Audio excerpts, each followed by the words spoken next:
भला बुरा सब भ्रम है। मैं भी एक भ्रम में जी रही थी, या ये कहूँ कि मेरे चारों तरफ सिर्फ भ्रम ही भ्रम था। नमस्कार, मैं दिव्यांका त्रिपाठी दहिया क्राइम पेट्रोल सतर्क विमेन अगेंस्ट क्राइम की श्रृंखला में आपका स्वागत करती हूँ। हम सब एक खुशहाल आसान सी जिंदगी चाहते हैं, लेकिन हम ये अच्छी तरह से जानते हैं कि दुख दर्द तकलीफ हमारी जिंदगी का एक अभिन्न हिस्सा है। धूप छांव, फूल और कांटे, ये सब एक ही आयाम में पाए जाते हैं और हर इंसान को अपने हिस्से की तकलीफ से तो गुजरना ही पड़ता है।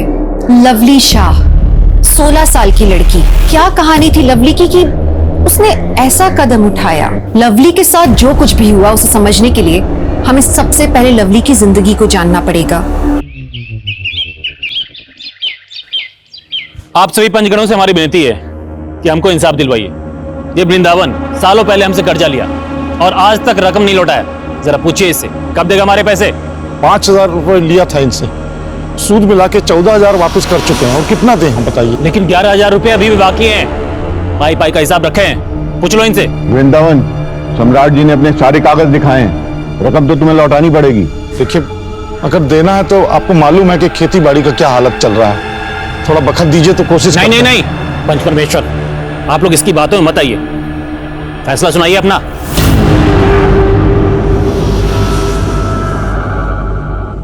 वृंदावन, तुम्हें 15 दिन की मोहलत दी जाती है। अगर रकम नहीं लौटाई तो। वाह, क्या न्याय किया है। गरीब पर जुल्म और साहूकार को सलाम। ए लवली, बीच में मत बोल। मालूम नहीं पंच परमेश्वर होते हैं? ए वृंदावन, समझा ले इसको। पंचायत के बीच में लड़की बोले शोभा नहीं देता। और आप जो पिछले 5 सालों से सूद का चक्कर घुमा घुमा कर कर्जा वसूली कर रहे हैं, आपको शोभा देता है? जानते किससे बात कर रही है? क्या बोल रही है? पंचायत में लड़की नहीं बोलती है। चलो जाओ। आज की लड़कियां पंचायत तो क्या पार्लियामेंट में भी बोलती हैं, और हम भी बोलेंगे। अगर कुछ गलत होगा ना तो हम बोलेंगे। वृंदावन, समझा इसको, वरना ठीक नहीं होगा। तुम घर जाओ। अरे तुम घर जाओ, क्या बोल रही हो तुम? अरे घर जाओ ना तुम।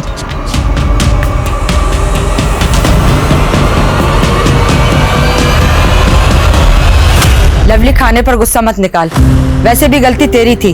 तूने आज तक गांव की किसी भी औरत को पंचों के बीच बोलती हुई सुना है? सालों से ये जो सड़ी गली प्रथा चल रही है, इसे कब छोड़ेंगे हम? आप मुझे एक बात बताइए, सालों पहले सती प्रथा होती थी ना? आज है ये सब? नहीं है ना? अरे हम अंग्रेजों के गुलाम हुआ करते थे, आज है? नहीं ना?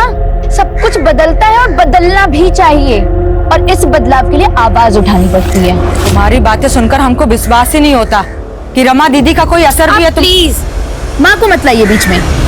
क्या हुआ? हम पानी लाते हैं आपके लिए।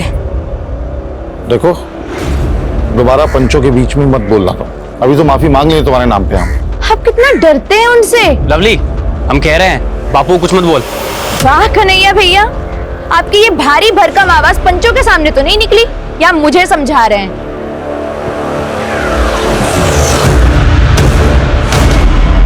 Insulating supporting medium, construction of when D graph generator. तो चलिए, वेन डी ग्राफ जनरेटर का नाम वेन डी क्यों रखा गया, कौन बताएगा?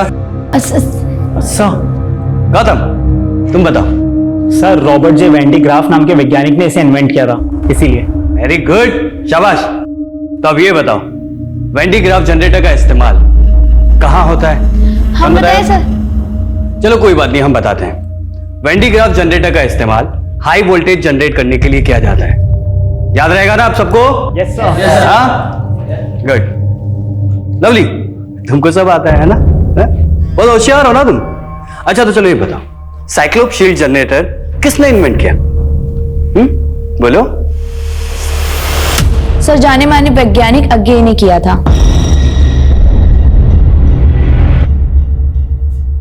तकलीफ मत कीजिए सर, अज्ञे वैज्ञानिक नहीं बल्कि कवि हैं। आपको फिजिक्स आती है, लेकिन फिजिक्स पढ़ाना नहीं आता। चुप करो। और इस सेमेस्टर के सारे चैप्टर अगली बार 3 बार लिख कर लेके आना अगली क्लास में, नहीं तो कोचिंग क्लास में बैठने नहीं देंगे। जाओ, दफा हो जाओ। जाती हो या फिर से सस्पेंड होना है?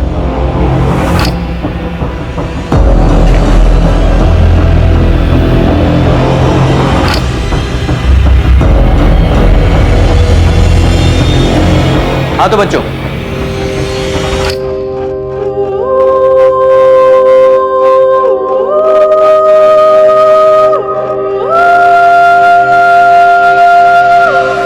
लवली, तुमने रमा दीदी से पैसे क्यों मांगे? माँ है वो हमारी, अब मांग लिए तो क्या हो गया? वो कुछ कहती नहीं है तो ठीक है, लेकिन वो भी कोई रईस नहीं है कि तुम उनसे जब चाहे खर्चा करवाती रहो। आपकी प्रॉब्लम क्या है? आपको तो पैसे देने नहीं है ना? और अगर मेरे माँ बाप दे रहे हैं तो आपको क्या परेशानी हो रही है? देखो बेटा, इंसान को उतना ही पैर फैलाना चाहिए जितना चादर होता है।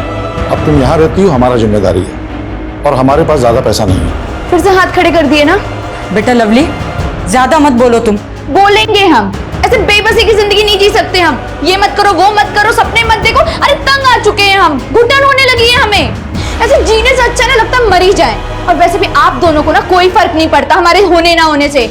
एक काम करते हैं, मर ही जाएंगे आज हम।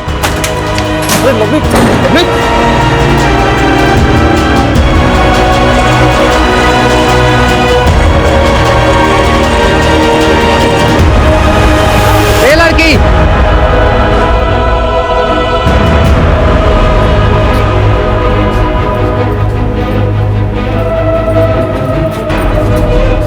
लवली अभी तक नहीं आई? सुषमा, तूने लवली को देखा क्या? रोज शाम को इस समय तक कोचिंग क्लास से आ जाती है। नहीं, हमने तो नहीं देखा लवली को।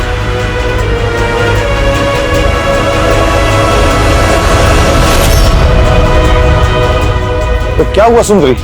नंदू बता रहा है डरी हुई है तुम, फौरन भाग के आ गए हम। लवली अभी तक घर नहीं आई है। सुनो, एक काम कर, तुम उधर देखो, हम उधर देखो। हाँ ठीक है, जाओ।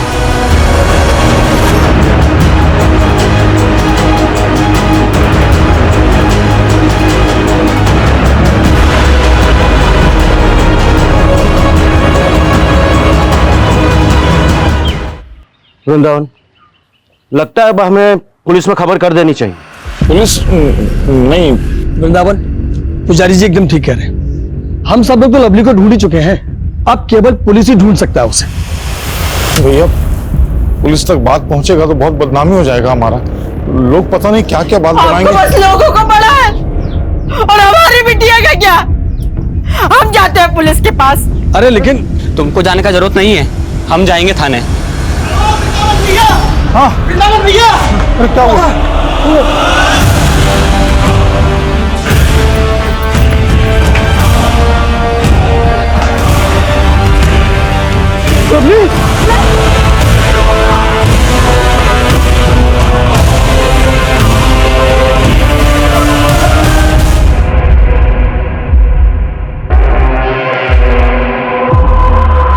इस लड़की की साइकिल नीचे खड़ी है, उस पर बैग भी है। देखकर तो ऐसा ही लग रहा है कि वो खुदकुशी के मकसद से ऊपर आई हो।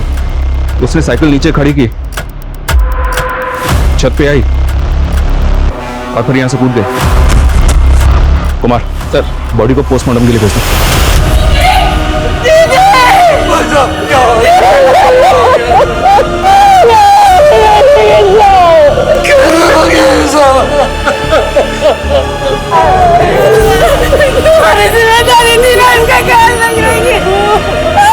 दीदी, हमको नहीं मालूम था कि लवली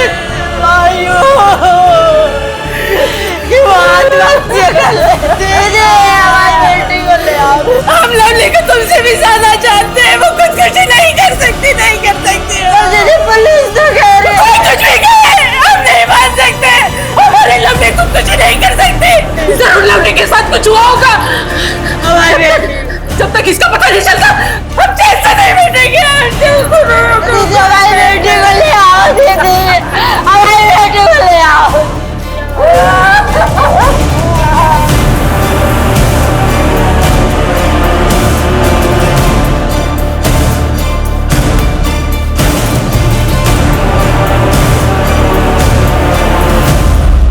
देखिए रमा जी, आपकी भावनाओं को हम समझ सकते हैं, लेकिन आपको क्या लगता है, आप क्या कहती हैं, ये सब बातें कानून के सामने मायने नहीं रखती। कानून के लिए मायने रखते हैं सबूत। सबूत क्या कहते हैं, पोस्टमार्टम रिपोर्ट क्या कहती है। और पोस्टमार्टम रिपोर्ट के मुताबिक लवली ने सुसाइड किया था। अब आप लोग लवली की डेड बॉडी ले जाइए और उसका अंतिम संस्कार कीजिए। नहीं, जब तक दोबारा जांच नहीं होगी हमारे लवली के शरीर का अंतिम संस्कार नहीं होगा। रमा बिल्कुल ठीक बोल रही है। लवली का शरीर तभी राख होगा जब उसके साथ इंसाफ होगा। घटना स्थल पे मिले सबूत, पोस्टमार्टम की रिपोर्ट सब यही दर्शा रहे थे कि लवली ने आत्महत्या की थी, लेकिन रमा इस बात को मानने को तैयार नहीं थी। वो चाहती थी कि इस केस की दोबारा जांच हो। अगर ये मान भी लिया जाए कि ये आत्महत्या का नहीं हत्या का केस है, तो भी सोचने वाली बात यह है कि रमा इतने यकीन के साथ कैसे कह रही थी। खैर, परिवार का विक्टिम को अंतिम संस्कार देने से इनकार करने का फैसला कारगर साबित हुआ। देखते ही देखते इस मामले ने तूल पकड़ा और केस अखबार की सुर्खियों तक पहुंच गया। अच्छी बात यह हुई कि लवली की कम्युनिटी ने भी आवाज उठाई और पब्लिक सेंटिमेंट्स को ध्यान में रखते हुए री इन्वेस्टिगेशन के लिए केस क्राइम ब्रांच को सौंपा गया।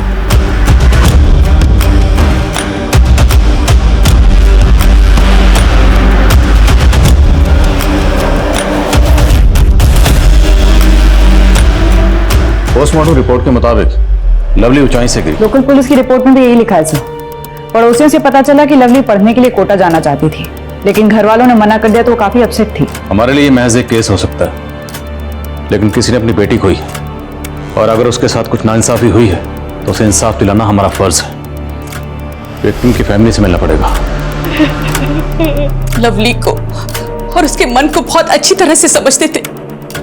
हमारी लवली खुदकुशी कर ही नहीं सकती। कितने सपने थे उसके, कितना कुछ करना चाहती थी वो। देखिए, आपके जज्बात में समझता हूँ, लेकिन हमारे लिए जानना जरूरी है, क्या लवली किसी बात को लेकर परेशान थी? उसने कभी कुछ कहा हो आपसे या आपने कुछ देखा हो? सर, लवली की मौत के एक दिन पहले उसने हमें फोन किया था। तो हम क्या करें मम्मी? हमको कोटा जाकर आईआईटी की तैयारी करनी है। मम्मी, हमारा सपना है कि हम देश के सबसे अच्छे इंजीनियरिंग कॉलेज में पढ़ें, कुछ करें। हमने कहा ना, हम उनसे बात करेंगे, वो मान जाएंगे। मम्मी, लेकिन तब तक फॉर्म भरने की डेट निकल जाएगी। सिर्फ 6,000 रुपए चाहिए। हम भिजवाते पैसे, अभी भिजवाते। Thank you mummy, thank you thank you. उसी दिन लवली ने कोटा के किसी इंस्टीट्यूट का फॉर्म भरा था, कितना खुश थी वो। तो लवली को कोटा भेजने के लिए आप लोग भी राजी थे? हाँ साहब, लवली की खुशी से बढ़कर हमारे लिए कुछ नहीं था साहब। आप ही सोचिए ना सर, अगर लवली किसी बात को लेकर हताश थी तो एक दिन पहले वो कोटा का फॉर्म क्यों भरती? देखिए, आपकी बात मैं समझता हूँ, लेकिन पोस्टमार्टम रिपोर्ट तो यही कहती है कि उसने खुदकुशी की थी। तो आप भी यही मानते हैं कि हमारी लवली ने खुदकुशी की? देखिए, जब तक हमारी तहकीकात पूरी नहीं हो जाती हम कुछ नहीं कह सकते। हम इस केस की तहकीकात फिर से करेंगे, फिर देखते हैं।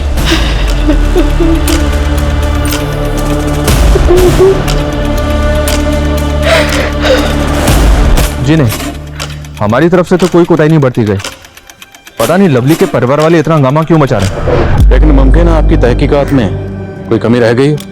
हाँ, सिर्फ एक कमी रह गई। हमने लवली के परिवार पर उसे सुसाइड के लिए उकसाने का चार्ज नहीं लगाया था। अब सुसाइड करने की कोई तो वजह होगी। उसके नेबर ने हमें बताया था कि लवली के उसके परिवार से अक्सर झगड़े होते थे। परसों शाम लवली के घर बड़ा हंगामा मचा था। लवली को कोटा पढ़ने जाना था। कौन जाने यही वजह रही हो लवली की आत्महत्या करने की।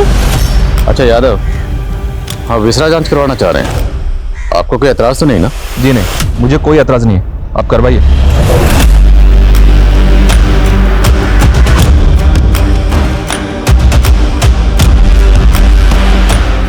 सर, इस रिपोर्ट के मुताबिक लवली ने खुदकुशी नहीं की। No traces of blood in lungs. अगर मौत गिरने से हुई होती तो लड़की की सांस के साथ उसके लंग्स में ब्लड आता, मतलब जमीन से टकराने से पहले ही उसकी मौत हो चुकी थी।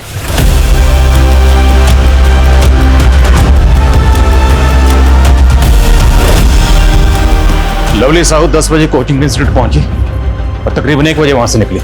सर, हमारे पास विटनेस है जिसने लवली को वहां से लौटते वक्त देखा था। तो मतलब साफ है, लवली के साथ जो भी हुआ इंस्टीट्यूट से लेकर घर के रास्ते के बीच में ही हुआ। सर, लोकल पुलिस का जो विटनेस है लक्ष्मण, उसका कहना था कि जब लवली से उसकी टक्कर हुई तो वो काफी परेशान लग रही थी और हड़बड़ी में कहीं जा रही थी। तो मतलब लवली के साथ उस दिन कोचिंग क्लासेस में कुछ हुआ होगा। हम शुरुआत वहीं से करें। सर,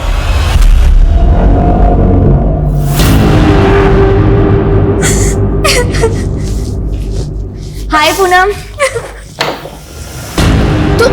तू रो क्यों रही है?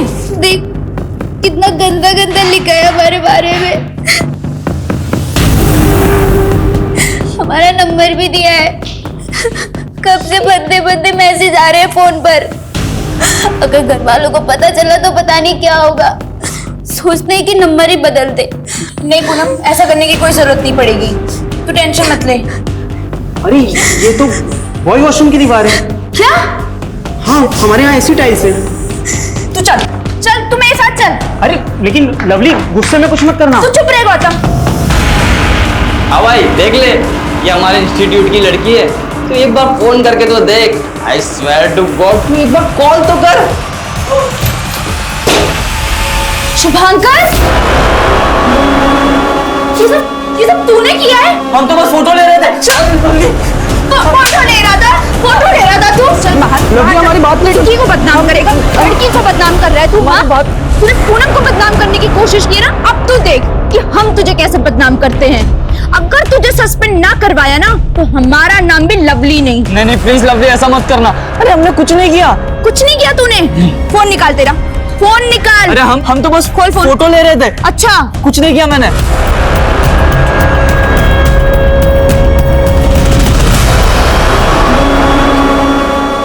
हाय लवली,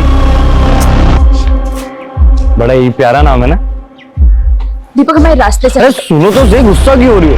कसम से गुस्से में ना तुम और भी लवली लगती हो। भाई भाभी जी इसलिए नाराज हैं क्योंकि पूनम पे तो हमने पूरी दीवार लिख दी, इनके लिए हमने कुछ लिखा नहीं, इसीलिए बस। हटो यहाँ से तुम लोग। दीवार क्या, पूरा कमरा लिखना पड़ेगा इस लवली के लिए।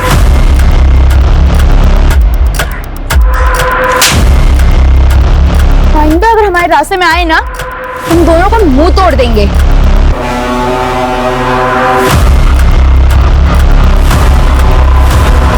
सर, बॉयज टॉयलेट वाले इंसिडेंट के बाद लवली ने शुभांकर को सस्पेंड करवा दिया था, लेकिन जब दीपक और सुनील के साथ झगड़े की खबर मैनेजमेंट वालों को पता चली तो लवली को भी 1 हफ्ते के लिए सस्पेंड कर दिया। और 1 हफ्ते बाद वो लौट के आई तो उसका पूरा प्लान ही बदला हुआ था। प्लान बदला हुआ था? जी सर, लवली IIT की तैयारी के लिए कोटा जाना चाहती थी और हमने उसको आखिरी बार तब देखा था जब वो और गौतम मिलके कोटा का फॉर्म भर रहे थे। गौतम कहाँ मिलेगा? वो तो उसी दिन कानपुर चला गया था, अब तक नहीं लौटा। अच्छा, आप और लवली इंस्टीट्यूट के बाद घर एक साथ जाते थे ना? जी सर, पर आधे रास्ते तक के साथ जाते थे। लवली का घर अलग पड़ता है और हमारा अलग, तो एक मोड़ के बाद हम अलग हो जाया करते थे। हाँ, इस लड़की को देखा है साइकिल से जाते हुए, 2 लड़कों के साथ झगड़ा भी हुआ था इसमें। हटो हमारे रास्ते से तुम। छोड़ देते हैं ना, छोड़ देते हैं ना। क्यों पकड़ रहे हो? दीपक, चल। क्या हुआ बेटा? कुछ नहीं हुआ। कौन थे वो दोनों लड़के? जानते उनको? सर हम जानते तो नहीं है, लेकिन हाँ, लाल रंग की बाइक से आए थे। पूनम, वो जो 2 लड़के दीपक और सुनील उस दिन लवली को परेशान कर रहे थे, क्या उनके पास कोई बाइक है? हाँ सर, दीपक के पास बाइक है, वो भी लाल कलर की। रहते हैं कहाँ दोनों? एड्रेस मालूम? नहीं सर, घर नहीं पता, पर इतना पता है कि हमारे इंस्टीट्यूट में पढ़ते हैं।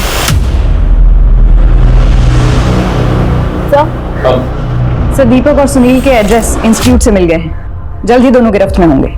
सर उस्मान खबरी ने एक काम की न्यूज़ दी। लवली को जिस बिल्डिंग से फेंका गया था वो बिल्डिंग सम्राट सिंह की है। सम्राट सिंह? लवली के गांव का एक बड़ा साहूकार है। लवली के पिता वृंदावन ने उससे काफी कर्जा ले रखा था, जो कि वो चुका नहीं पा रहा था। इस बात को लेकर दोनों का भरी पंचायत में काफी झगड़ा हुआ था। बुलाओ सर।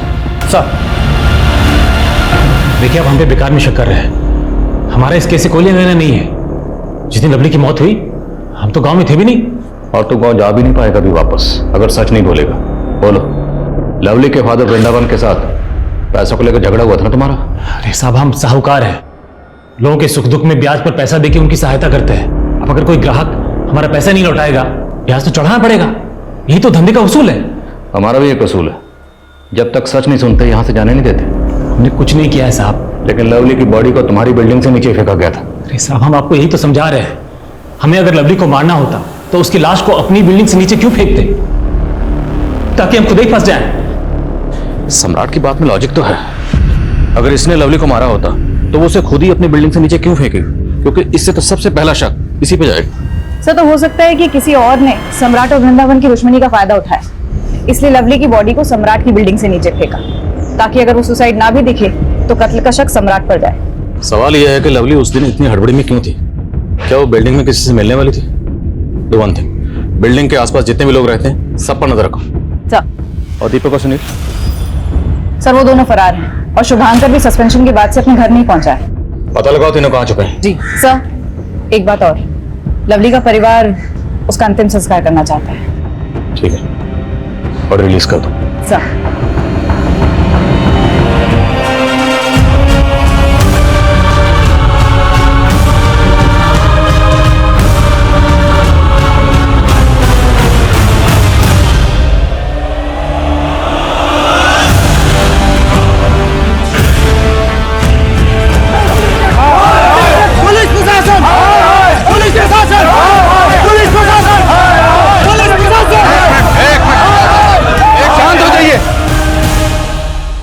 बात क्या है? अब ये ढोंग बंद कीजिए इंस्पेक्टर साहब। पहले आप लोगों ने कहा कि हमारी बेटी ने आत्महत्या की, और आप लोगों ने हमसे ये बात भी छुपाई कि उसका बलात्कार हुआ था। ये आप क्या कह रहे हैं? हम सही कह रहे हैं, हमने अपने आंखों से देखा इसके शरीर पे जख्म के निशान।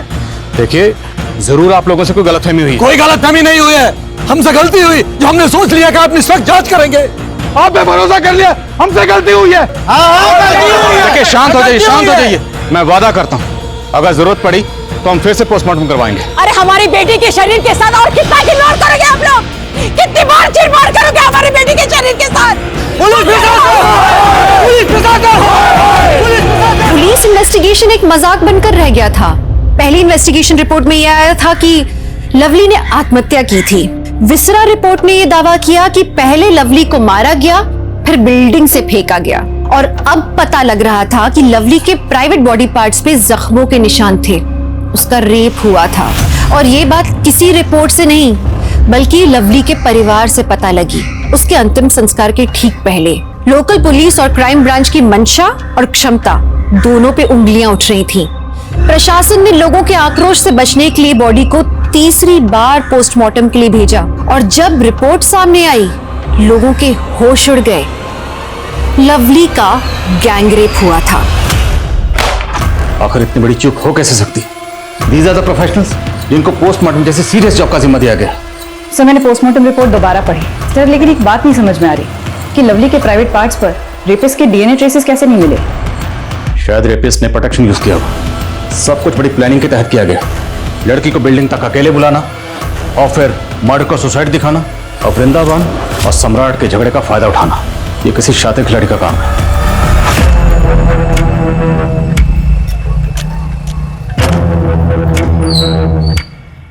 शुभंकर, हेलमेट पहन ले, पुलिस ढूंढ रही है हम लोगों को। जल्दी बैठ। क्या लवली पिछले 13 साल से अपने मौसा मासी के साथ रह रही थी? जी सर, अभी अभी उस्मान ने खबर दी। दरअसल लवली के पैदा होने के कुछ समय बाद ही लवली की मां सुंदरी ने लवली को अपनी बड़ी बहन रमा को सौंप दिया था, क्योंकि रमा की कोई औलाद नहीं थी। लेकिन 2 साल पहले वो लोग लवली को उसके माँ बाप के पास वापस छोड़ गए।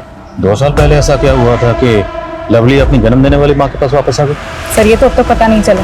तो कहीं इस केस के तार 2 साल पहले हुए इस हादसे तो नहीं जुड़े हुए? लवली की मौसी रमा से मिलना पड़ेगा।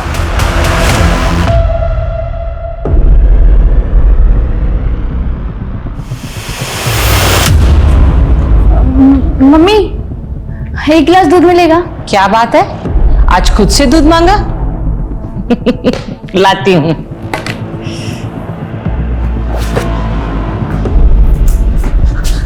यहाँ क्या कर रहे हो? ये तुम्हारे लिए, पकड़ो, इसे पढ़ना जरूर, ठीक है? मैं चलता हूँ, बाय। लवली, लो बेटा दूध पी लो। मुझे दूध नहीं अच्छा लगता, आप पी लीजिए। हाँ? अरे कहाँ जा रही हो? अरे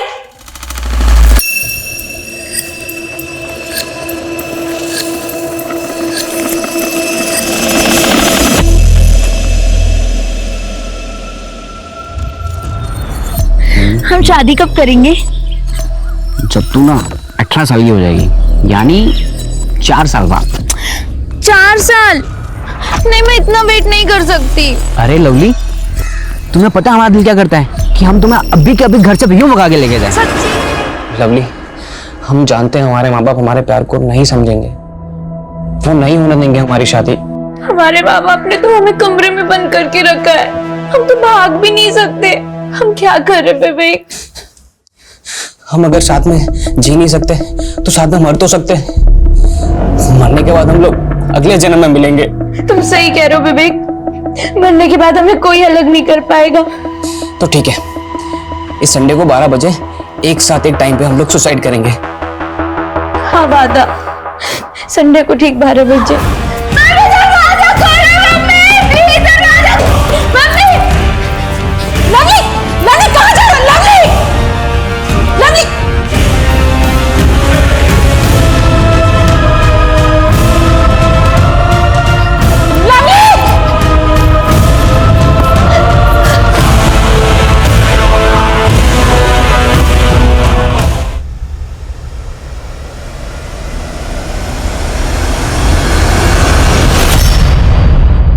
बिहारी जी, हमने पता किया, विवेक के साथ हुए उस हादसे के बाद ही आपने लवली को यहां भेजा था।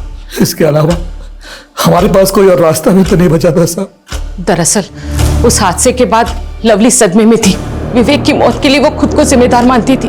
उसकी ये हालत देखकर ना चाहते हुए भी लवली को हमने अपने आप से अलग किया और उसे यहाँ भेजा ताकि वो उस सदमे से उभर पाए। तो यहाँ आने के बाद लवली उस सदमे से उभर पाई थी? साहब, वो धीरे धीरे तो यहाँ के माहौल में ढलने लगी थी, लेकिन वो पहले वाली लवली नहीं रह गई थी। उसकी हंसी में भी एक उदासी थी साहब, और उसने अपने अंदर जो गुस्सा दबा के रखा था वो कभी भी फूट पड़ता था। जाहिर सी बात है, इतने बड़े हादसे के बाद उसे प्रोफेशनल काउंसलिंग की जरूरत थी, अपने माँ बाप की जरूरत थी, उसे आप लोगों के साथ की जरूरत थी। करते भी तो क्या करते साहब, विवेक के पिताजी वकील थे, उन्होंने लवली और हमारी जिंदगी हराम करके रख दी थी साहब। कई बार पुलिस आती थी हमें परेशान करने के लिए, और एक दो बार तो उन्होंने गुंडे भी भेजे थे। गुंडे? हाँ, विवेक का मामा किसी गुंडे से कम नहीं है। एक दो बार तो इनके साथ भी मारपीट की थी। वहां वो हमसे बदला निकालते और यहाँ मेरी बहन के परिवार को परेशान करते थे। वो विवेक का मामा लवली का पीछा करते करते यहाँ तक आया था? सर, वो कई सालों से पीछे पड़ा हुआ था, और विवेक का मामा कोई और नहीं, सम्राट सिंह है। मान गए साहब, गड़े मुर्दे उखाड़ना कोई आपसे सीखे। हमारे भांजे की मौत के जख्म को आज आपने फिर से कुरेद दिया। हमारे पास फैक्ट है और तुम्हारे पास मोटिव। नहीं साहब, हमें अगर ऐसा करना होता तो 2 साल तक इंतजार नहीं करता, उसी समय निपटाती होते उसको। देख सम्राट सिंह, साहब परिवार के साथ तेरी दुश्मनी की दास्तान सामने आ चुकी है। अब बेहतर यही होगा कि तू अपना गुनाह कबूल कर ले। साहब हमारी बात सुनिए, हम जान चुके कोई है जो फायदा उठा रहा है हमारे और वृंदावन के बीच के अनबन का, और उसी के झांसे में आके आप सब लोग भी गोल गोल घूम रहे हैं। गोल गोल तो तू घुमा रहा है हमें। समय सीधे रास्ते पर ला जरा से। अरे सर, सम्राट के कॉल रिकॉर्ड्स चेक किए, क्लीन है, कोई सस्पिशियस एक्टिविटी भी नहीं। अब या तो ये सम्राट बहुत स्मार्ट है, या फिर वाकई इसके और लवली के फादर वृंदावन के झगड़े का फायदा उठाकर कोई फंसाना चाहता है इस सम्राट को।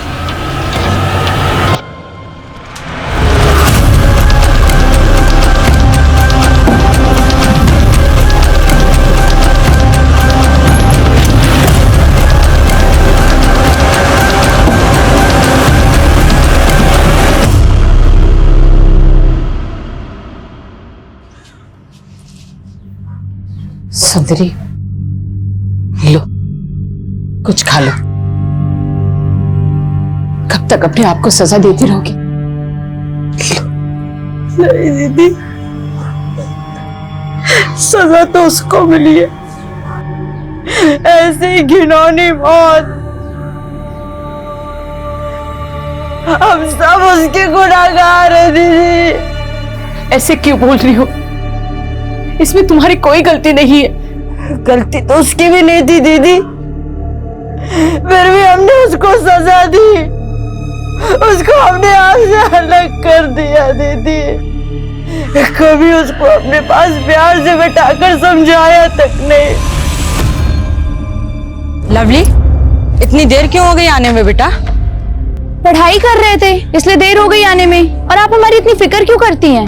जब तुम माँ बनोगी ना, तब तुम्हें समझ में आएगा कि हम तुम्हारी इतनी फिक्र क्यों करते हैं। अगर आपको इतनी फिक्र होती ना हमारी, तो 11 महीने की उम्र में अपने आप से दूर नहीं करती आप हमें। और हाँ, माँ सिर्फ एक होती है, और हमारी माँ आपकी बहन है, आप नहीं है।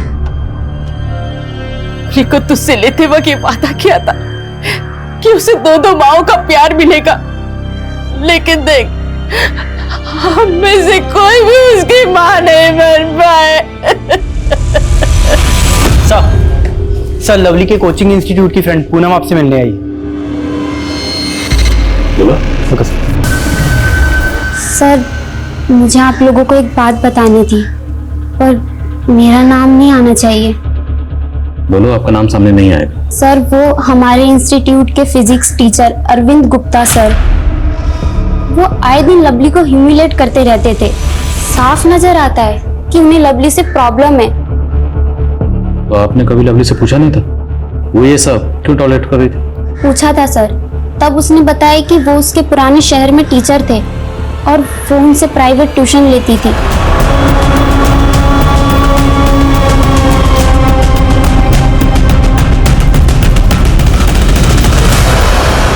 देखिए सर, मैं मानता हूं मुझसे गलती हुई थी, लेकिन उसकी सजा मैं आज भी भुगत रहा हूं। ये देखिए, पिछले 2 साल से अपने इस टूटे पैर के सहारे चल रहा हूं सर। उसके बाद भी तो लवली को हैरास करता रहा? नहीं सर, ऐसी बात नहीं है। हाँ, कभी कभी उसे देखकर पुरानी बात याद आ जाती तो अपने इस टूटे पैर का गुस्सा निकालने के लिए उसे छोटी मोटी सजा देता था। रेप और मर्डर छोटी मोटी सजा है? मैंने लवली का रेप नहीं किया और ना ही उसका मर्डर किया। मैंने कुछ नहीं किया सर। तुमने क्या किया क्या नहीं किया ये तो हम पता लगा लेंगे।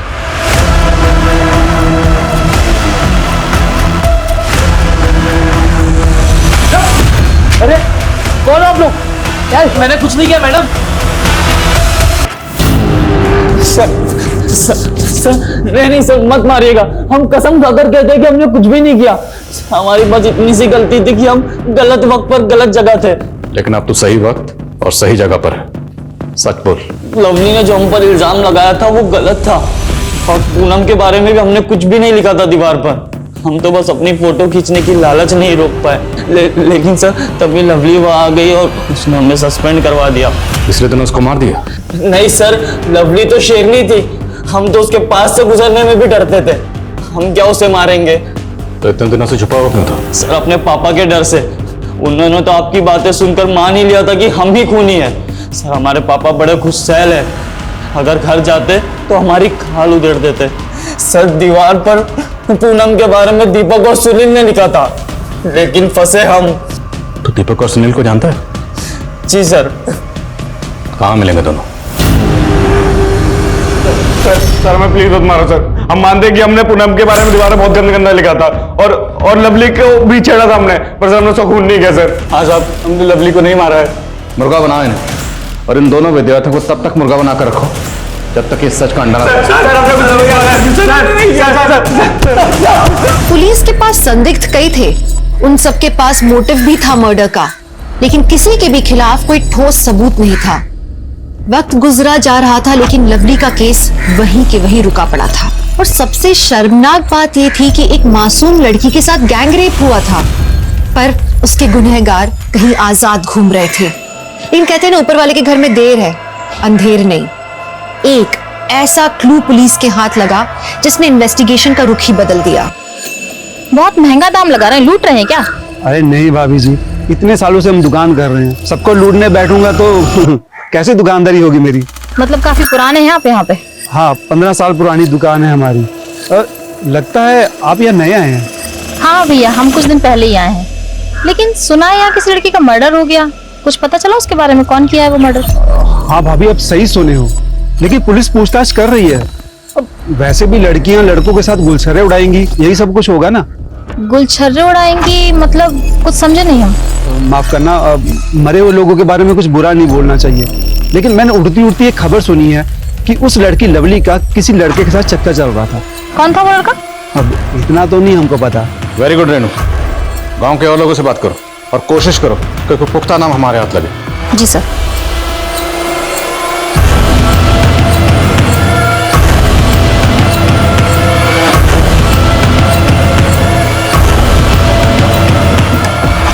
कम लवली के कॉल रिकॉर्ड चेक किए, एक नाम मिला है, लेकिन दोनों के बीच ज्यादा बातचीत नहीं होती, इसलिए अफेयर जैसा कुछ नहीं लग रहा।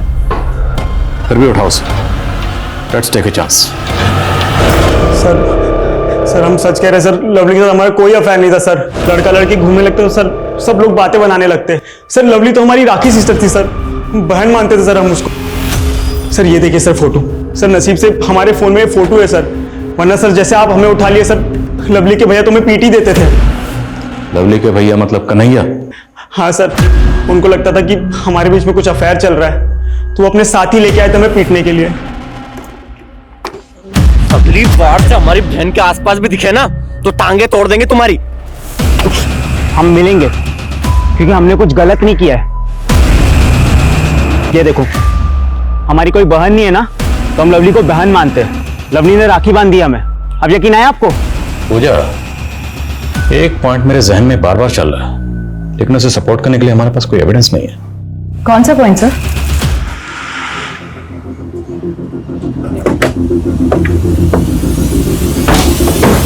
सर, आपका शक सही था। जिस दिन लवली का मर्डर हुआ उस दिन इस लड़के ने 1 डजन कॉन्डम्स खरीदे थे। कम उम्र का लड़का है, न बीवी है न गर्लफ्रेंड। उठाओ इसे। सर, हम कुछ नहीं किए सर, आप लोग फंसा रहे हमको। फंस तो गया, क्योंकि हमने उस दुकान का पता लगा लिया है जहां से तूने कॉन्डम्स खरीदे थे, और तू सीसीटीवी में भी उस दिन उसी बिल्डिंग की तरफ आते हुए दिख रहा है। अरे तू जल्दी चल, कन्हैया फिर से पगला गया है। क्या हुआ अंकित भैया? अरे उसको खुद फिर से भड़का रहा है कि तुमरा और गौतम का अफेयर चल रहा है। वहाँ गौतम को पकड़ के रखे हुए हैं। कहाँ पकड़ कर रखे हैं? सम्राट चाचा का नका वाला बिल्डिंग है ना, हाँ। उसके छत पे रखे हुए पकड़ के। भैया, भैया गौतम कहाँ है? यहाँ कोई गौतम नहीं है, और हमने तुमसे कहा था ना उस गौतम से दूर रहना। तुमने झूठ बोला हमसे। सगी बहन के साथ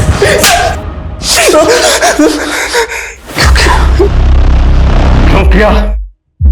देख भैया कन्हैया, कहने में तो बहुत बुरा लगता है, लेकिन ये लवली के चाल चलन बिल्कुल भी ठीक नहीं है। वहां पर विवेक, अब यहाँ पर गौतम। विवेक तो मर गया, मुझे लगता है गौतम के मरने की बारी है। तू डरता है किसी से? डरते नहीं है ताऊ, लेकिन बहन है वो हमारी। अबे तेरी माँ और तेरी मौसा की नाजायज औलाद है वो। क्या बक रहे हो ताऊ ये? तभी तो उसके पैदा होते तेरे बाप ने तेरी मौसी को सौंप दिया था उसे। बताता हूँ साहब, हमने कन्हैया को झूठी कहानी सुनाई थी साहब। खुद के भाई के बच्चों के साथ तुम्हारी क्या दुश्मनी थी? दुश्मनी हमारे बच्चों के साथ नहीं, उनके बाप के साथ थी। उसने चालाकी से हमारी एक उपजाऊ जमीन का टुकड़ा हमसे हथिया लिया साहब। इसलिए मैंने सोचा कि घर के चिराग से घर को आग लगा देता हूं। इसलिए हमने कन्हैया के अंदर लवली के खिलाफ जहर भरना शुरू कर दिया साहब। तेरी बेटी जैसी भतीजी, उसके साथ ये घिनौनी हरकत क्यों की?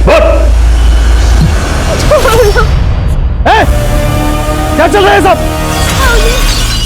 जो चला गया वो तो लौट कर नहीं आएगा, फिर इंसाफ का क्या मतलब? इंसाफ भी एक भ्रम है, लेकिन ये भ्रम बना रहना चाहिए, क्योंकि इंसाफ उन्हें सुकून देता है जो पीछे रह गए।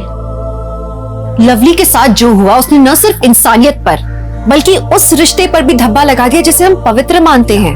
नफरत स्लो पॉइजन की तरह होता है। जब एक इंसान अपनी आंखों में गुस्सा और दिल में गुबार लेके चलता है तो नतीजा सिवाय तबाही के कुछ नहीं होता।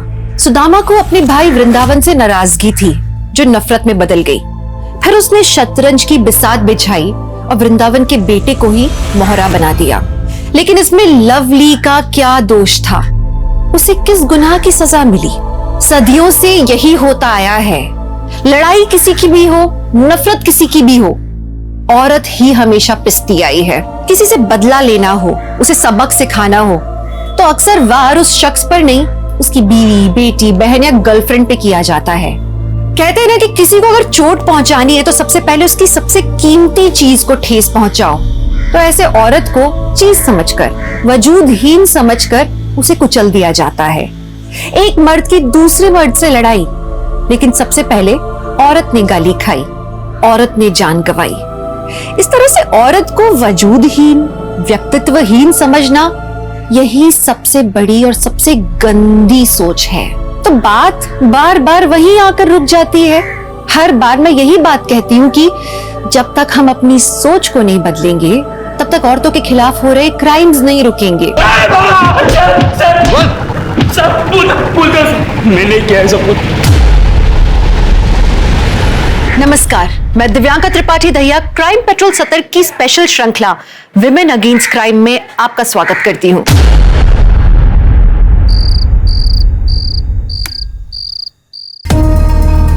अहो अहो कुठे होता तुम्ही इतका वेळ? अरे दोस्तों ने रोक लिया था, उन्हें भी बर्थडे सेलिब्रेट करना था ना। तुम अभी तक सोई क्यों नहीं? सुबह के 4 बज रहे हैं। अहो खुशी अब तक नहीं आई है पार्टी से। 1-1:30 बजे तक आ जाने वाली थी ना वो। वही तो। तुम टेंशन मत लो, मैं फोन करके देखता हूँ। हाँ। क्या हुआ? फोन ही उचलत नहीं। आप रितिका को फोन कीजिए, उसी के साथ होगी।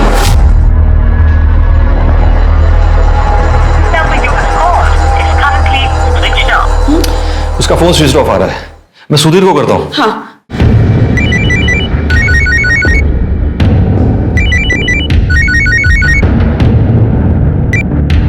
हाँ बोल विश्वास।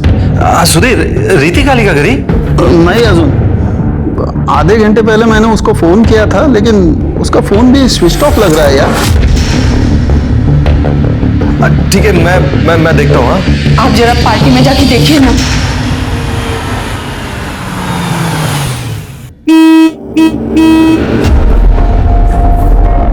जी सर बोलिए।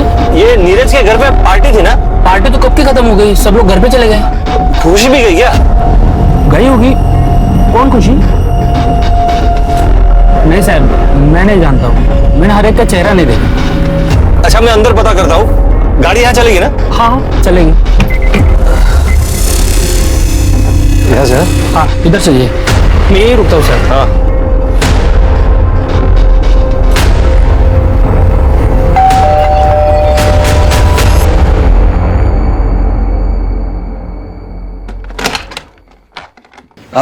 हाय, मैं खुशी का फादर हूँ। हेलो। ये पार्टी में आई थी यहाँ वो। पार्टी तो कब की खत्म हो गई, सारे गेस्ट चले गए, यहाँ पे कोई भी नहीं रुका हुआ है। अच्छा ओके, थैंक यू।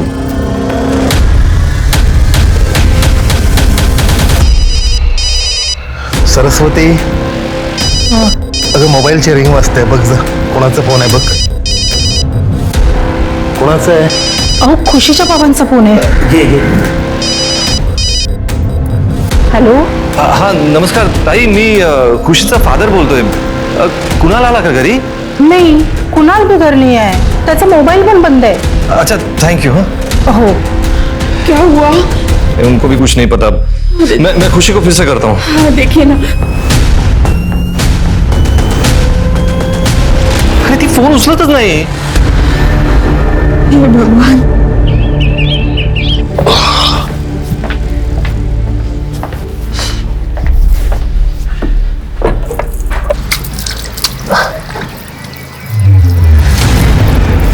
कई बार कुछ रिश्ते आपस में इस तरह से उलझ जाते हैं, इतने पेचीदा हो जाते हैं कि वो किसी की मौत का भी कारण बन जाते हैं। खुशी अपने नाम की ही तरह सबकी जिंदगी में खुशियां भरना चाहती थी, फिर ऐसे कौन से हालात पैदा हुए जिसका अंजाम खुशी की मौत था।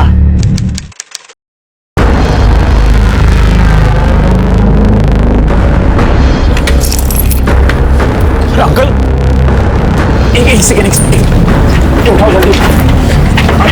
आपको लगी तो नहीं?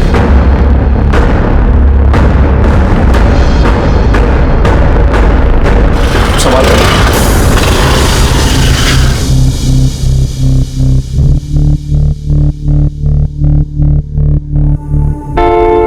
कुणाल अहिरे। मेरा आईडी गिर गया होगा जल्दबाजी में शायद। तो तुम हमारी कॉलेज से हो?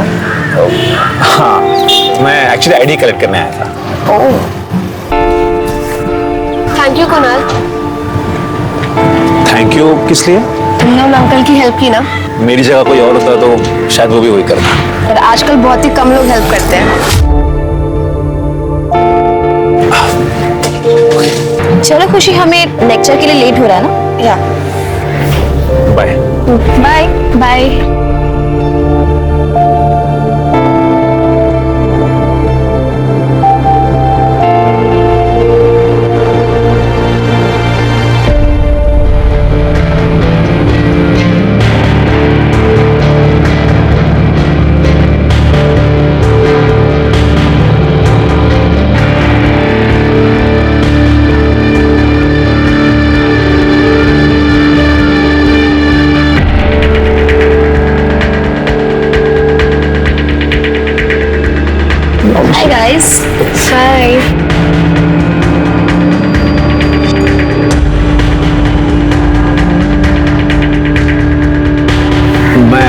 कॉल रिसीव करके आता हूँ।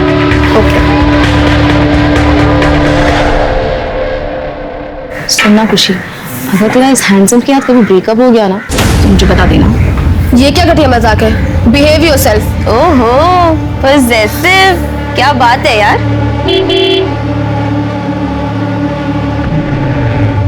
फिर से नया boyfriend? Variety my darling, variety. अगर तू जब तक ट्राई नहीं करेगी, एक्सपेरिमेंट नहीं करेगी, तब तो तुझे पता कैसे चलेगा कि तुझे एक्चुअली क्या चाहिए। तुझे फालतू का ज्ञान कौन देता है वैसे? वो छोड़, मैं तुझे दे रही हूँ ना, वो भी फ्री। अपना ज्ञान तो अपने पास रख, समझी? Okay okay, but think about it. Shut up, bye.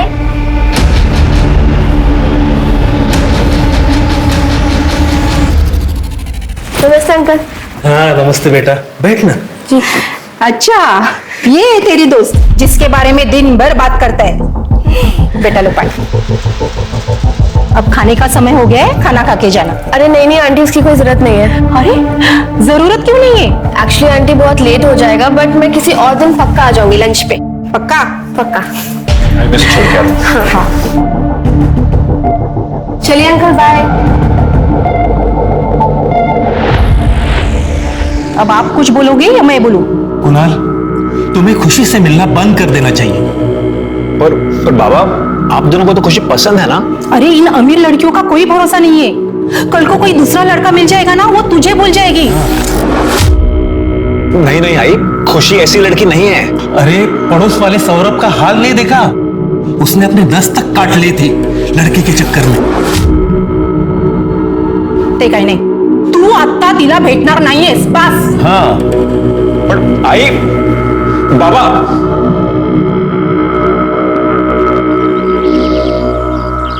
ये लो पप्पा, ये हो गई आपकी बर्थडे की गेस्ट लिस्ट रेडी।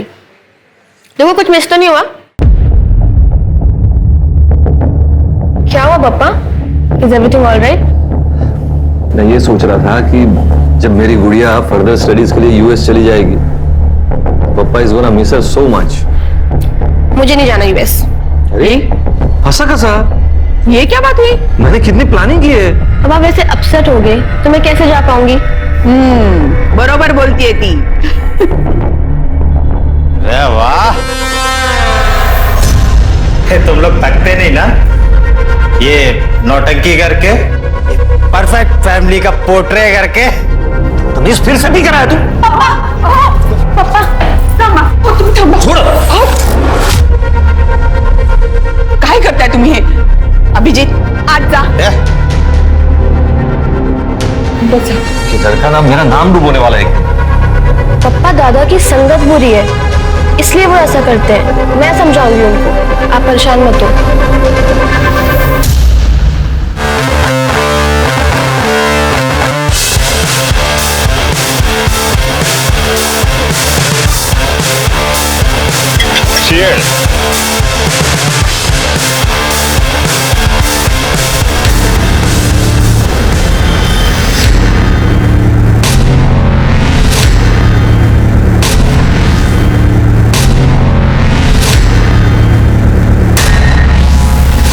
हे खुशी, drink.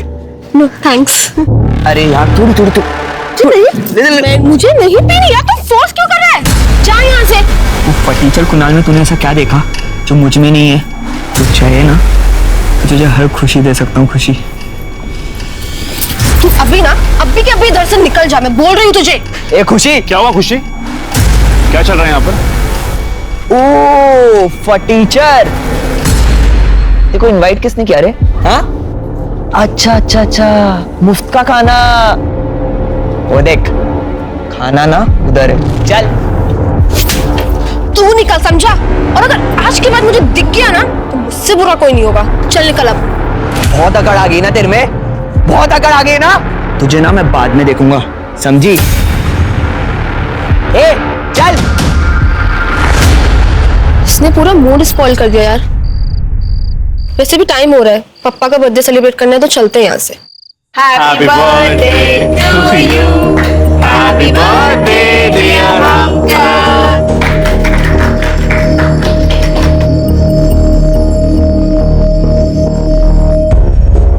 Happy birthday to you, dear. Thank you. Abhijit नहीं है ना अभी तक? वो अपने दोस्तों के साथ गए, आता ही होगा। आपकी बर्थडे के लिए टाइम नहीं उसके पास। अरे पापा, दादा कहीं अटक गए होंगे, आ जाएंगे। क्या यार खुशी, बहुत बोर हो रहा है। चला नीरज की पार्टी में वापस जाते। नहीं यार मानी, अरे अभी बर्थडे सेलिब्रेशन तो हो गया ना, तो यहाँ पर रुक के क्या करेंगे हम। खुशी बेटा, रितिका बोल रही है तो चले जाओ ना पार्टी में, एंजॉय करो। ठीक है, लेकिन जल्दी वापस आ जाएंगे। Hello, hi, excuse me ji. Do we know each other? Actually मैं खुशी का फ्रेंड हूँ। खुशी के फ्रेंड? जी। Just wait here, okay? Khushi, क्या तुम उसे जानती हो? वो नहीं, मैं नहीं जानती। ठीक है, you carry on. Hey, party crash करता है? कहाँ से आए तू? हाँ? और कहीं के? Get out! आउट! जा रहा हूँ, मैं जा रहा हूँ। तू ऐसे नहीं मानेगा, चल!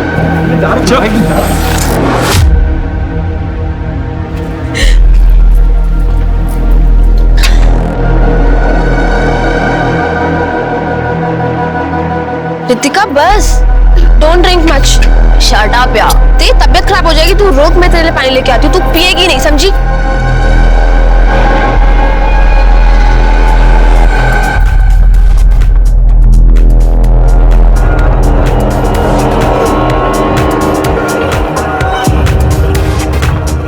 Yeah, okay, I'll be there. Yes, I'll. Okay, bye. Ritika, तुमने शायद ज्यादा पी लिए तुम। रितिका, रितिका क्या कर रही हो तुम? कुणाल, ये पकड़ो। रितिका, कुणाल एक काम करो, तुम इसको फर्स्ट फ्लोर वाले गेस्ट रूम में लेके जाओ। ये थोड़ा देर सो जाएगी ना, तो ठीक हो जाएगी। जब तक मैं ये सब क्लीन करके आती हूँ। तुम इसको लेके जाओ। तुम ये पकड़ो, संभाल के।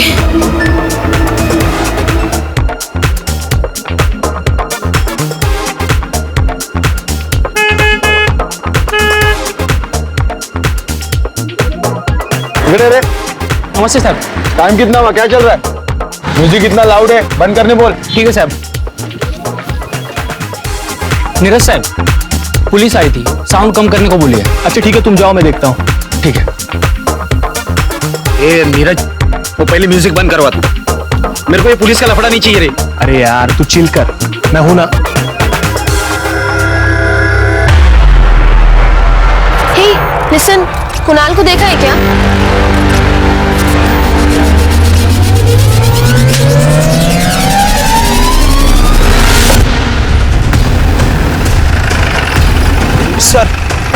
सर प्लीज आइए ना सर यहाँ।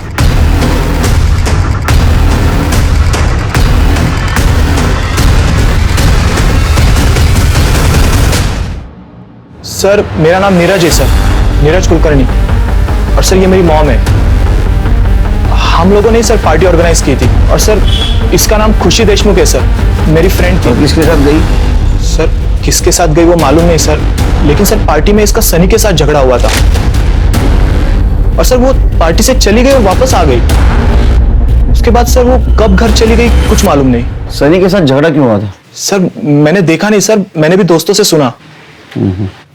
सर मेन दरवाजे से लेके यहाँ तक शूज और ये इयरिंग मिला।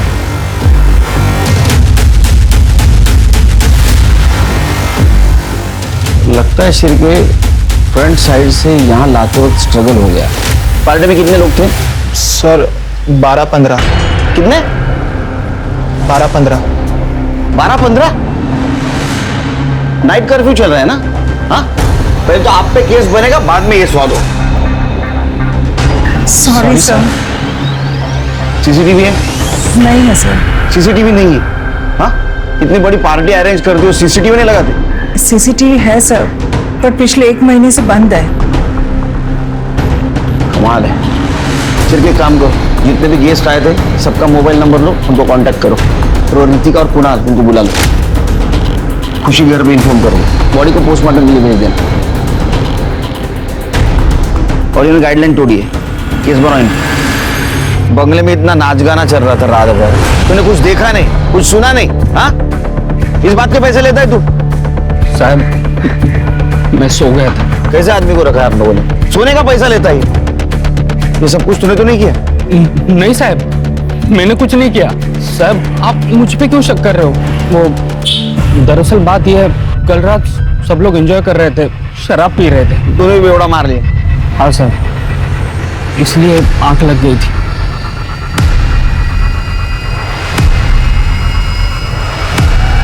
क्या?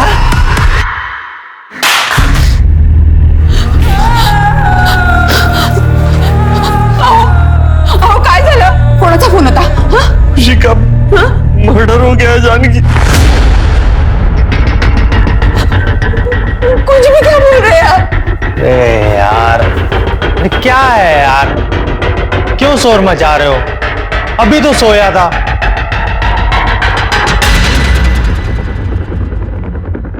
सर, एक पॉश एरिया में पार्टी के दौरान एक मौत हो जाती है, क्या लग रहा है क्या हुआ होगा? अभी तो इन्वेस्टिगेशन चालू है, शुरू से तो ऐसा लग रहा है कि ये मर्डर का मामला है।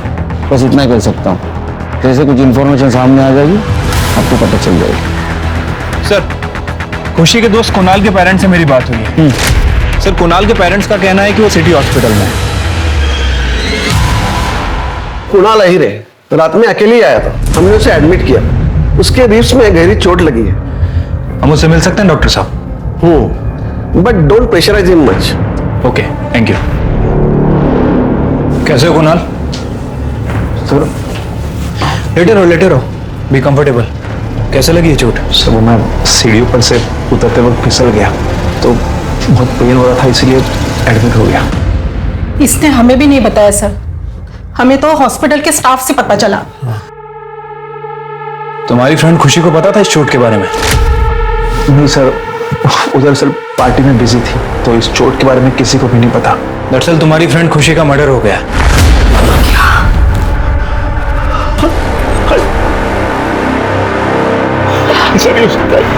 खुशी?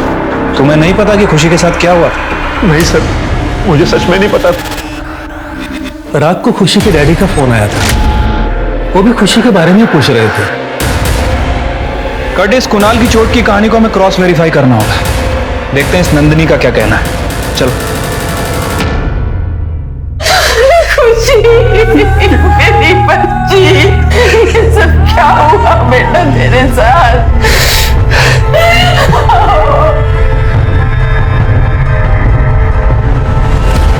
हाँ सर, रात को कोई गिरने की आवाज तो आई थी। ऐसा लगा जैसे कि कोई गिर गया हो।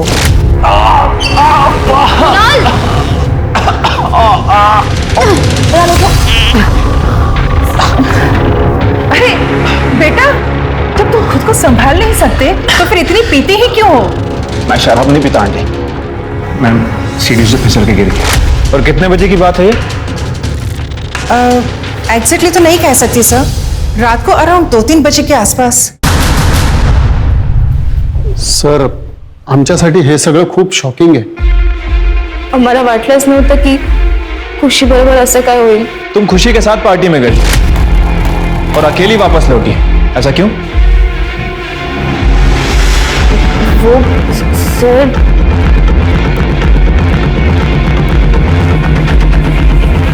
खड़े सब जरा बाजू में।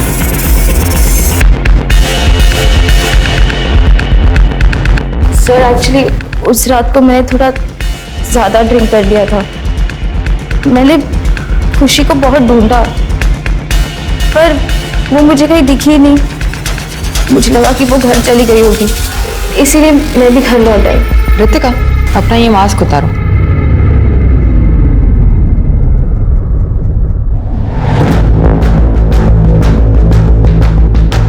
ये निशान कैसा? निशान? ये वो मेरे नेल्स के निशान है। थोड़ा ज्यादा पी लिया था ना, तो मैंने स्क्रैच कर लिया होगा।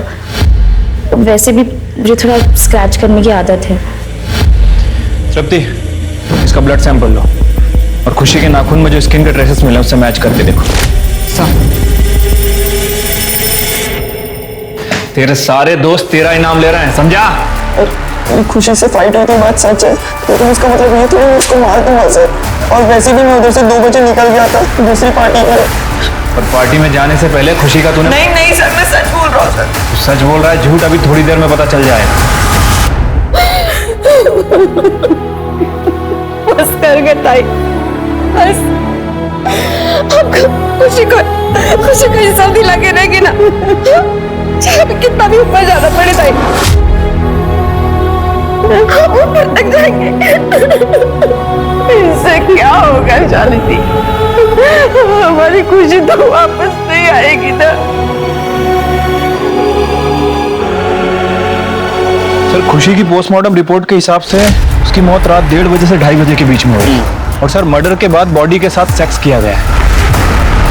बॉडी पर सीमन सैंपल भी मिला है। पार्टी में जितने भी लोग थे सबके सीमन सैंपल कलेक्ट करो। सर पार्टी में जितने गेस्ट आए थे उनके मोबाइल से ये फोटोज मिली है, ये देखिए।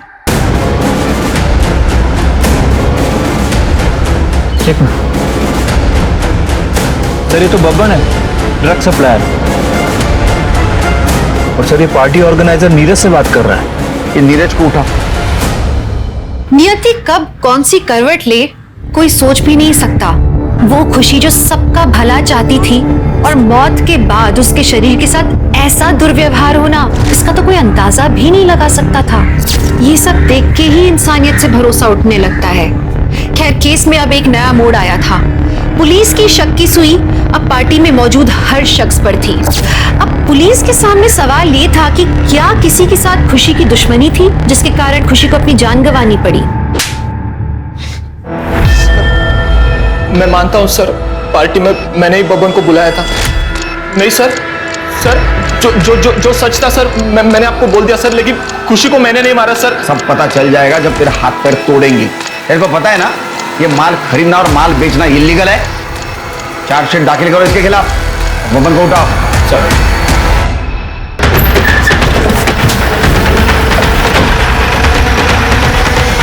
सर हमारे सूत्रों से पता चला है कि बब्बन जो एक ड्रग सप्लायर है उस रात पार्टी में मौजूद था। क्या ये बात सच है? सर इस बात का खुशी की मौत से कुछ कनेक्शन है? सर खुशी का रेप भी हुआ, ये बात सच है क्या? अरे बात करने का मौका तो दो। हाँ देखिए इन्वेस्टिगेशन जारी है, जैसे ही कुछ बात सामने आ जाएंगी आप लोगों को बता देंगे। खुशी ड्रग्स लेती थी, ये बात आपको पता थी? नहीं मैडम, वो ऐसा कुछ नहीं करती थी। वो तो सिगरेट और शराब तक को नहीं छूती थी। हमारी बेटी को बदनाम मत कीजिए प्लीज। साहब मैं मानता हूं कि मैं पार्टी में गया था, लेकिन सिर्फ नीरज को माल देने के लिए। उसके बाद मैं तुरंत वहां से निकल गया। फिर वहां पे किसने क्या माल फूका क्या किया मुझे कुछ मालूम नहीं।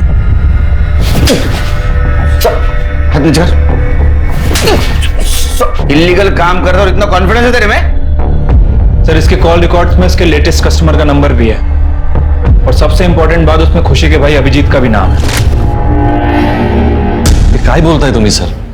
सर वहां बाहर मीडिया वाले मेरी बेटी पर लांछन लगा रहे हैं कि वो ड्रग्स लेती थी और आप यहाँ आगे आप मेरे बेटे पर शक कर रहे हैं। सर आपको तो हमारी बेटी के कातिल को ढूंढना चाहिए।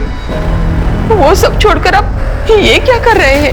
देखिए मैडम, इस केस से रिलेटेड जो भी बातें हमारे सामने आएंगी हम किसी को भी नजरअंदाज नहीं कर सकते। सर मैं ड्रग्स नहीं लेता। 1 दिसंबर को कहाँ था तू? अपने दोस्तों के साथ था, पार्टी कर रहा था। पक्का? एकदम। कहाँ था, किसके साथ पार्टी कर रहा था, सबका नाम नंबर सारी डिटेल चाहिए मुझे। ठीक है। खुशी के साथ जिस तरह से घिनौना काम हुआ है, लगता है उसकी किसी के साथ बहुत बड़ी दुश्मनी थी। हाँ सर, और इस अभिजीत को भी हम क्लीन चिट नहीं रह सकते क्योंकि इसका भी ड्रग कनेक्शन है और ड्रग के तार बहुत लंबे जुड़े होते हैं। कॉल डिटेल्स का क्या हुआ? सर खुशी के कॉल रिकॉर्ड से पता चला उसको आखिरी कॉल निशा का आया था। निशा कौन? सर उसके कॉलेज की दोस्त है। बात करो सर। मैम खुशी कॉल पे बहुत रो रही थी। क्यों? ऐसा क्या हुआ था उस रात? खुशी बहुत अपसेट थी उस रात। कुणाल, रितिका, खुशी से कहे नहीं, ट्रस्ट मी। मैं तुम्हें समझा रहा हूँ सब कुछ। खुशी ऐसा कुछ नहीं हुआ है। Shame on you guys. खुशी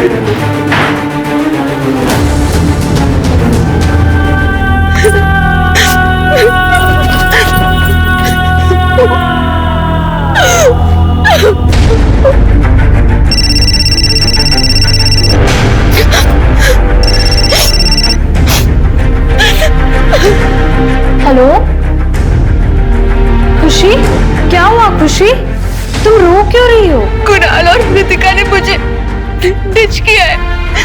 They are having an affair. क्या? Now I don't know what to do. I just wanna die. खुशी, तुम ऐसा कोई भी डिसीजन नहीं लोगी। तुम एक काम करो, तुम घर चले जाओ।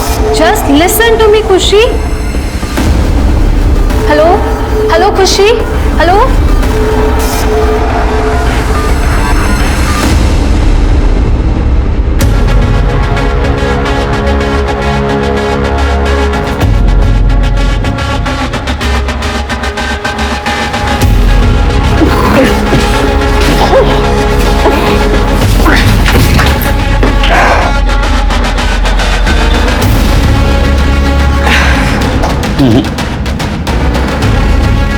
नहीं श्रीति, ऐसा नहीं हो सकता क्योंकि कुणाल के रिब्स में चोट लगी थी।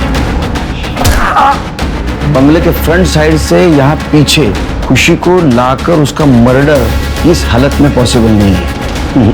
सर हो सकता है रितिका ने उसका साथ दिया हो। या सर ये भी हो सकता है कि कातिल कोई और है और अभी तक हमारी नजरों से बचा हुआ है। एक मिनट सर। हेलो, क्या? ठीक है सर, सीमेंट सैंपल की रिपोर्ट आ गई है। वॉचमैन राम प्रसाद का सीमेंट मैच हुआ है सर। उसने ही खुशी का रेप किया था।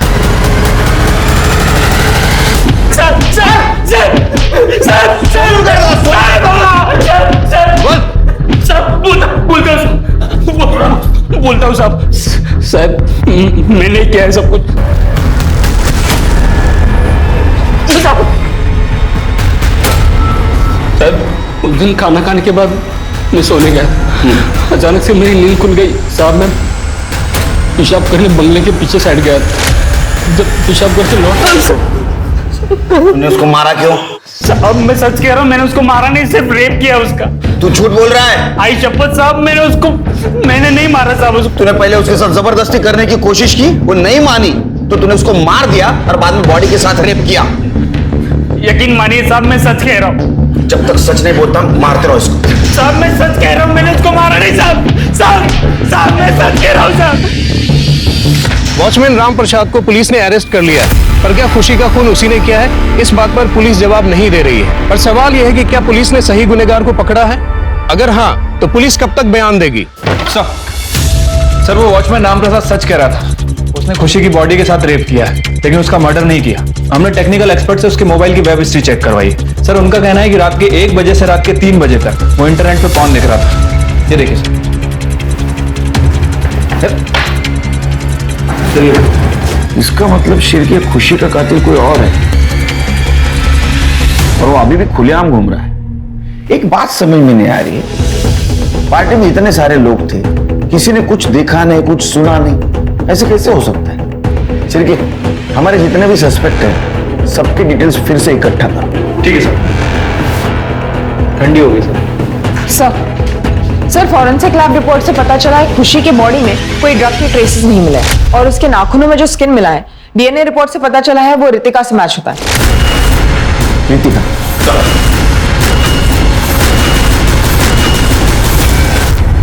सर उस रात नशे की हालत में मैं सोई हुई थी, तब उस कुणाल ने मेरे साथ जबरदस्ती की, मेरा फायदा उठाया और ये खुशी ने देख लिया।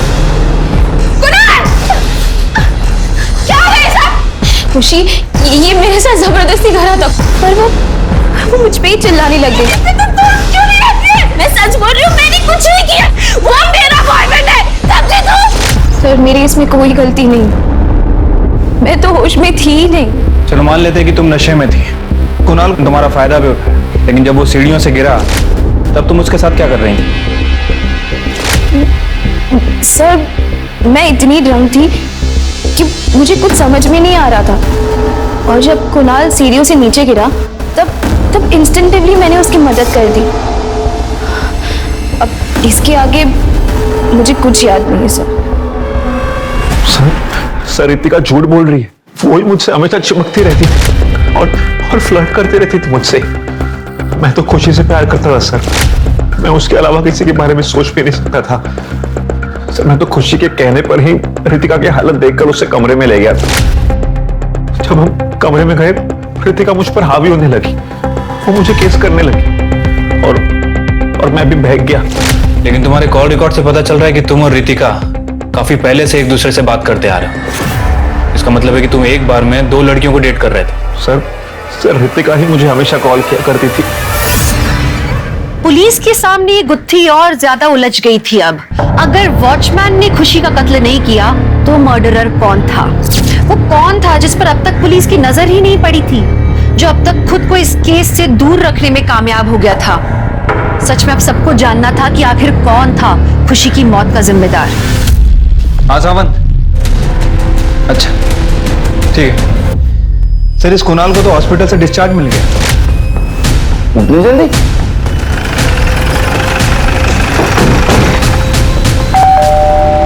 कुणाल आई कौन है? अरे वाह, तुम्हारे जख्म तो बहुत जल्दी भर गए। सर वो डॉक्टर ने घर पे रेस्ट करने के लिए कहा है। ये खुशी और अभिजीत, इनका रिलेशनशिप कैसा था? सर खुशी ने मुझे अभिजीत के करतूतों के बारे में बताया था। एक दिन वो मुझे अभिजीत का पीछा करने के लिए ले गई थी।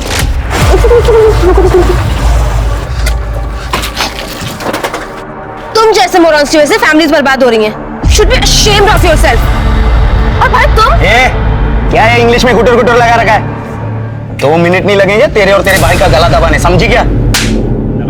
हाँ, इस सब के और में पुलिस कंप्लेंट कर दी ना तो अगर मैं जेल गया ना तो सबको लेके जाऊंगा। बात करता है। तू मेरा पीछा कर रही थी? भाई मैं तो तुझे सिर्फ तेरी भलाई के लिए बोल रही हूँ। तूने मेरे भलाई का ठेका नहीं ले रखा है। देख मेरा दिमाग वैसे ही आउट है तुझ पर, मेरा गुस्सा और मत बढ़ा। पीछा मत करना बेरा, देख लूंगा तुझे। उस रात पार्टी में करीब 2 बजे अभिजीत आया था। उसकी खुशी के साथ किसी बात पर अनबन हो गई। किस बात पे अनबन हुई थी? सर अभिजीत के जाने के बाद मैंने खुशी से पूछने की कोशिश की पर उसने मेरी बात टाल दी।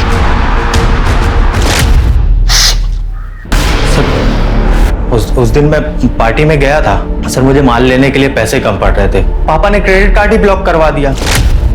मैं खुशी से पैसे मांगने के लिए गया था, कुछ पैसे देना, पर सर उसने मुझे साफ मना कर दिया कि पैसे नहीं देगी। तूने गुस्से में आकर उसको मार दिया? सर मैंने खुशी को मारा नहीं है, मैंने नहीं मारा सर अपनी सिस्टर को, लेकिन सर बब्बन ने मारा होगा, क्योंकि सर वो ना भरा बैठा था खुशी पे। एक दिन खुशी ने बब्बन को थप्पड़ मारा था, इसलिए सर। सब तेरा मोबाइल लोकेशन दिखा रहा है मैं 2 बार। अरे साहब उस रात को माल का डिमांड बहुत ज्यादा था, मैंने सब जगह माल दिया था और बाद में कलेक्शन करने भी गया था, इसीलिए शायद से मेरा लोकेशन वही का दिखा रहा है 2 बार। मैं ऐसे ही धंधा करता है साहब। और रही बात आपके खून की, अब मैं आज तक मारा मारी नहीं किया, खून क्या करूंगा? खुशी के हत्यारों को We want मैडम आपके परिवार पे गंभीर आरोप लगाए जा रहे हैं और अब तो ड्रग्स का मामला भी निकलकर सामने आ रहा है। देखिए हमारे परिवार पे इतनी बड़ी मुसीबत आई है और ये पुलिस वाले हम पे ही आरोप कर रहे हैं। मॅडम आपको सर ने अंदर बुलाया। हे बघा आम्हाला माहिती आहे तुम्ही खुशीची मावशी आहात और हमारा इन्वेस्टिगेशन जारी है। अब अगर ऐसा सोशल वर्कर्स को यहाँ लाकर हंगामा खड़ा कर देगी तो हम गुनहगारों को कैसे ढूंढ पाएंगे? आपको जो सही लगे वो कीजिए, पर हमारी खुशी का इंसाफ दीजिए साहब। खुशी को इंसाफ जरूर मिलेगा, अब बेफिक्र रहिए, आप जा सकती हैं। Thank you. अरे सर ये तो एकदम कमाल की एक्ट्रेस है, इसको फिल्मों में काम बहुत आसानी से मिल जाएगा। क्यों, क्या हुआ? सर आपने कहा था ना कि खुशी के परिवार की हिस्ट्री चेक करो। हाँ सर मैंने चेक किया, एक इंटरेस्टिंग बात पता चली है। सर खुशी के फादर विश्वास देशमुख, उनके फोन रिकॉर्ड और लोकेशन रिकॉर्ड से पता चला है कि उनका ये हमारी एक्ट्रेस के साथ अफेयर चल रहा था। और सर उसके लोकेशन रिकॉर्ड से यह भी पता चला है कि जिस रात खुशी का मर्डर हुआ वो 3 बजे और 4:30 बजे उस मर्डर वाले बंगले के आसपास गया था। 4:30 बजे वाली बात उसने हमें बताई है, लेकिन 3 बजे वाली बात उसने हमसे छुपाई है। बड़े लोगों का कुछ भरोसा नहीं है। सर मैं मानती हूँ कि मेरा और विश्वास का अफेयर है। एक दिन जानकी ते शिरडी गई थी, तब विश्वास ने मुझे उसके घर पे बुलाया था। तो परसों भी जाते हैं फिर? हाँ की मूवी देखेंगे। पप्पा खुशी, अरे बेटा तू कॉलेज से जल्दी आ गई? I'm ashamed of you, पापा। अब तुम मॉम को धोखा दे रहे हो, हमारी फैमिली डिस्ट्रॉय कर रहे हो। अरे मौसी तू अगर खुशी ही नहीं है। बेटा देखो खुशी बेटा, तुम बहुत छोटी हो, ये बड़ों की बातें तुम नहीं समझो। Stop it, पापा। मैं आप दोनों को वार्न कर रही हूँ, अगर आप लोगों ने ये सब बंद नहीं किया ना तो मम्मी के सीढ़ी से आते ही मैं उनको सब कुछ सच बता दूंगी।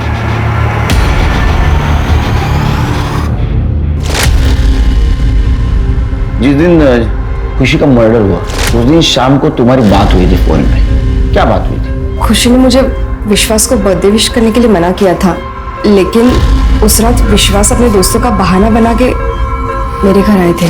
शालिनी कहाँ है ये? अरे तुम यहाँ टाइम पास कर रही हो फोन पे? मैं कब से तुम्हारे फोन का इंतजार कर रहा था। क्या है यार, बर्थडे विश करने के लिए भी फोन नहीं किया? हाँ, नाराज हो क्या? नहीं। अरे तुम्हारी नाराजगी का सारा इलाज है मेरे पास। विश्वास, खुशी ने मुझे तुम्हें बर्थडे विश करने के लिए मना किया है और हमारा रिश्ता भी तोड़ने के लिए बोला है। उसने मुझे धमकी दी है कि अगर ये सब हमने नहीं खत्म किया तो वो जानकी ताई को सब बता देगी।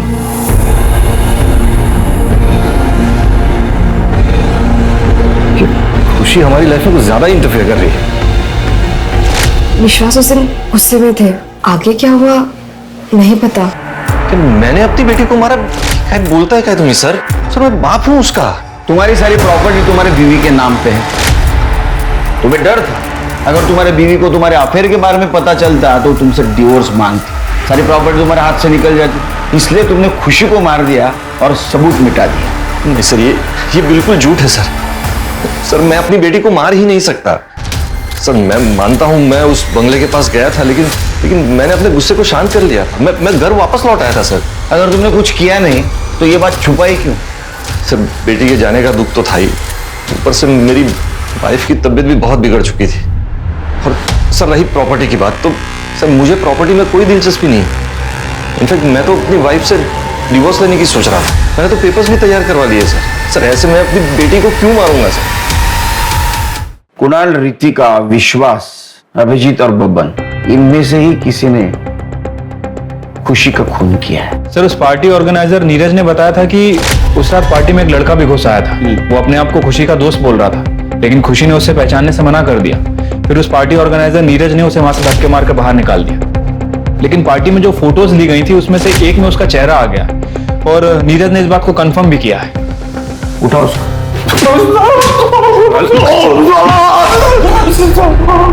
कुछ नहीं किया साहब। ये क्या है फिर? मैंने कुछ नहीं किया सर, मैं सच बोल रहा हूँ सर, इसके फोन में खुशी के बहुत सारे फोटोज हैं, देखिए। और ये सारे फोटोज देख के ऐसा लगता है इसने दूर से चुपके से ये फोटोज खींची हैं। क्या है साहब? खुशी मुझे अच्छी लगती थी, इसलिए उसका पीछा करता था, पर उसे तकलीफ देने के बारे में मैं सोच भी नहीं सकता साहब। और जिसने भी उसे मारा है ना, माँ कसम मैं छोड़ूंगा नहीं उसे साहब। ये तेरी नौटंकी बंद कर, समझा? ये वन साइडेड लव के कितने क्राइम होते हैं सब मालूम है हमको। 1 दिसंबर की रात को तेरा फोन बंद था, अगले दिन सुबह ऑन हुआ, ऐसा क्यों? सर मेरे फोन की बैटरी डिस्चार्ज हो गई थी। सच बोल वरना तेरी बैटरी डिस्चार्ज हो जाएगी। सच बोल रहा हूँ सर, मैंने कुछ नहीं किया। नहीं किया? नहीं किया सर ये रितिका ने अभी तत्काल पासपोर्ट के लिए अप्लाई किया है और बैंकॉक जाने की टिकट्स भी बुक की है। बैंकॉक? इस पेंडेमिक की सिचुएशन में तो पिकनिक मनाने नहीं जा सकते, कुछ और प्लान हो रहा है उसका। हो सकता है सिर्फ हमसे भागने की कोशिश कर रही है। हाँ सर, हो सकता है। सर मैं 1 दिसंबर की रात ही सिटी हॉस्पिटल के बाहर का सीसीटीवी फुटेज चेक किया, तब एक इंटरेस्टिंग चीज सामने आई। सर ये देखिए, ये कुणाल हॉस्पिटल के अंदर जा रहा है, लेकिन इसमें उसने व्हाइट कलर की टी शर्ट पहनी हुई है। और जो पार्टी की फोटोज हमने देखी, और पार्टी में उसने शर्ट पहनी थी। सर इसका मतलब ये कुणाल पार्टी बंगलो से लेके हॉस्पिटल के बीच में कहीं रुका था, जहां उसने अपना ये शर्ट चेंज किया है। रिक्शा वाले से बोला वो लड़का अकेला था? नहीं साहब, उसके साथ में एक लड़की भी थी। लड़की? हाँ साहब। ये थी? हाँ साहब, यही लड़की थी। तेरे कपड़ों पे खुशी के ब्लड के स्ट्रेसेस मिले, तो तू रिक्शा से गई थी ना हॉस्पिटल तक, लेकिन उतरी नहीं नीचे। इससे साबित होता है कि तू इसके साथ मिली हुई थी। क्या हुआ था? बोलो।